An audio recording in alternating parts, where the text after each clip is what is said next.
So there I was, just commuting along, and then this happened. The dreaded broken spoke. So anyway, in this video I'm going to show you, if you don't have a lot of tools, primarily I guess a truing stand, but a few basic tools, I'll show you how to repair this. So let's go ahead and get started with this. So the tools we're going to need are chain whip, cassette, lock ring removal tool, and adjustable wrench or some kind of wrench to adjust it, a spoke wrench of some sort, and possibly on this one a Torx, something to remove the disc rotor. And my bike's pretty grungy, so I'm going to need some rubber gloves and probably some type of a grease rag of some sort. So let's pull this wheel off and get to it. Okay, so what we're going to do first is simple, keep it simple. I'm going to go ahead and shift it down into the smallest cog. It's going to make it easier to get our wheel in and out. Open our quick release lever there, and then just work the wheel right on out.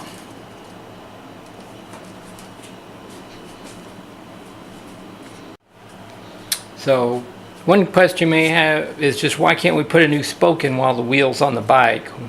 And the answer to that is, typically we're always going to have to remove the cassette, and 50% of the time we'll have to remove the disc brake rotor, and that's basically because if the way these spokes are, to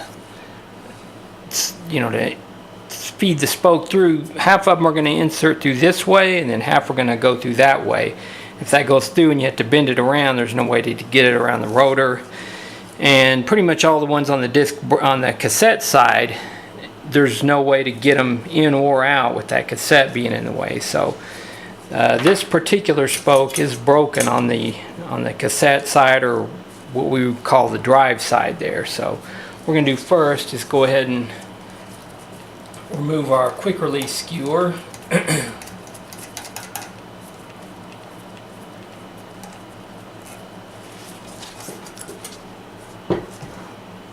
Alright. Usually a good idea to kind of put it back together so you don't lose your little springs or the nut. If you're out on, maybe doing this bike packing or something, you don't want to, that could be a ride ender right there if you have a skewer style and you lose that. So keep that safe. Put our little cassette lock ring tool in. Get our chain whip engaged.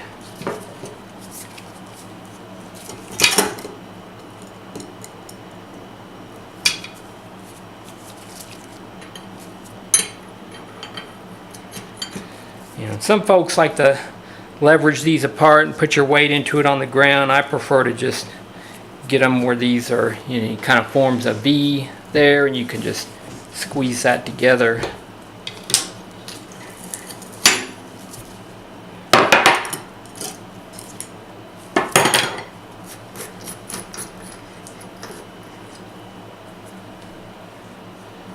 This grungy cassette over here on the grease rag there. Alright, so we can see there that that's typically where spokes are going to break. See if we can zoom in here a little. You can see it's broken right there. That's typically what happens right there on the J-bend. The head will break off, or sometimes they'll break, right there at the end in the spoke nipple. If this wheel was built by somebody who didn't maybe have the spoke quite long enough and the little threaded section are exposed, that's a small end of it's a little smaller diameter on the spoke there, and they'll have a tendency to break there.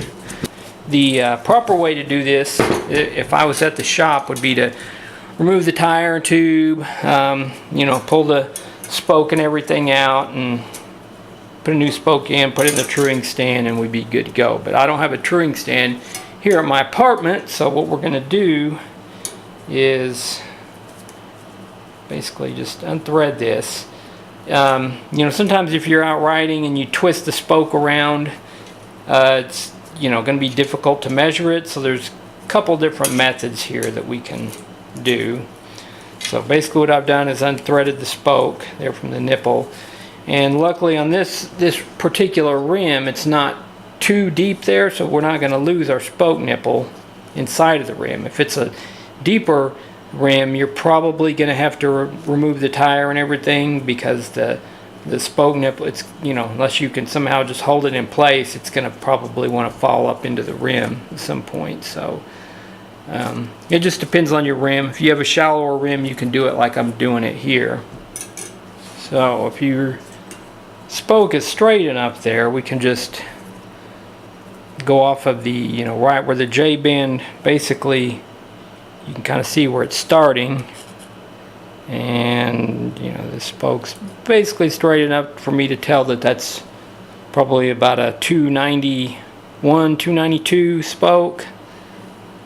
You know, if your spoke is too mangled to, you know, broke off and couldn't see, just start basically where the approximate edge of the hole there is, where your J bend starts, and then you can just go, and then, you know, usually I'll just kind of envision where the end of the nipple is, and then maybe get it towards just about comes to the end of your spoke nipple there. So that, you know, comes to about the same measurement, 291, 292, you know, just somewhere right in there. Alright, so I got me another new DT straight gauge spoke here.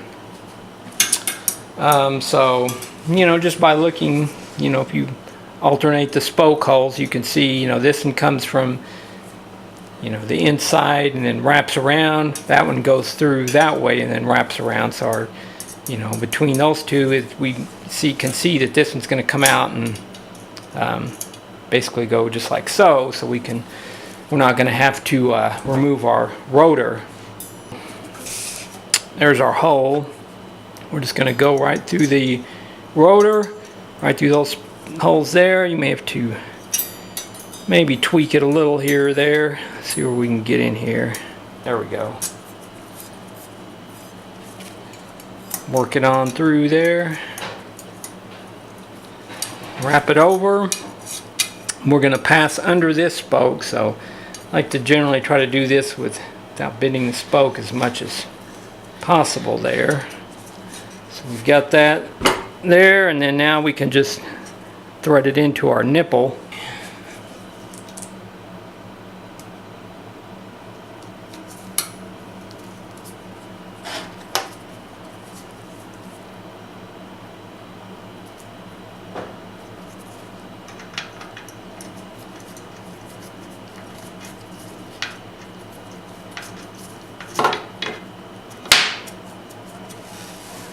Go.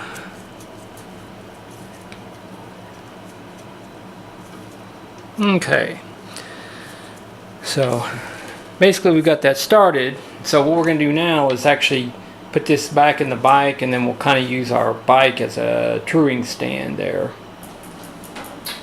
What I like to do is just lay the spoke wrench up against the frame there. You can kind of get a good gauge on where the wheel is warped. See where the rims, that main high spot right there. It's actually, let's do it from the other side, because that's where our main, yeah, there we go. So that's our main loose spoke there. So go ahead and just tighten that on up. You know, an easy way to remember, the easiest way I remember, is just think of this like a bolt, you know, and you're threading a nut down onto it, so you'll turn it counterclockwise there. And usually I've just tightened it to where it starts to get pretty, you know, fairly snug to turn. You don't want to overdo it. So just getting it pretty much within reason there. We're already like way better on a disc wheel like this. I mean, it was rideable. It's not rubbing my frame or anything else, but it was just, you know, you ride a bike with a disc wheel with one spoke missing for too long, and it just puts more stress on the rest of the spokes. So you want to get those taken care of as quick as you can.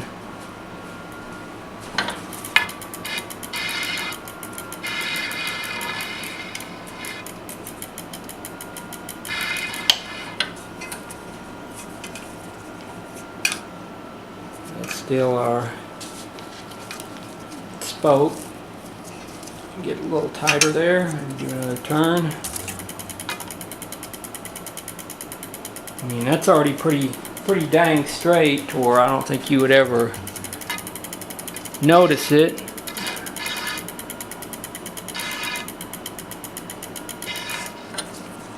Touch it up just a hair more.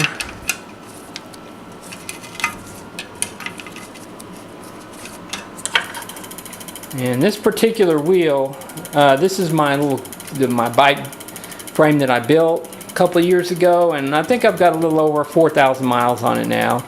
And these particular wheels, the rims were new, hubs I think were used, nipples are new, but these spokes, I think I basically got, used these off of, at the time I was building wheels all the time, and I think these were actually used. They were in good, what I thought was decent shape, but I've actually broken a couple, so probably, if another one pops pretty soon, or if you do have a wheel that you break a spoke, replace it, a week or so later break another spoke, probably your best bet's going to have that whole wheel rebuilt.